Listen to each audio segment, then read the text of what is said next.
लहानपणी शाळेत जात होते ना मंडळी, तेव्हा आई ही डब्याला चटणी बनवून द्यायची मला. एक नंबर लागायची मंडळी. कोणी कोणी ही चटणी खाल्ली ती कमेंट करून नक्की सांगा. मी तर भरपूर खाल्ली मंडळी, एक नंबरच लागायची. मी आज माझ्या मेसमध्ये मुलींना डब्याला ही चटणी देत आहे.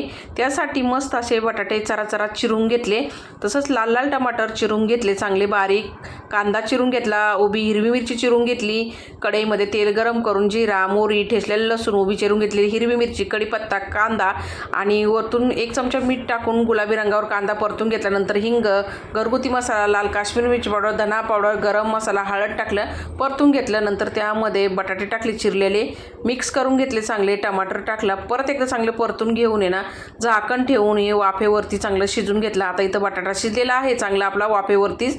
नंतर त्यावरती कोथिंबीर टाकून घेतली, मिक्स करून तयार झाली मंडळी झणझणीत आपली बटाटा टमाटर कांद्याची चटणी. भेटूया पुढच्या व्हिडिओमध्ये. धन्यवाद.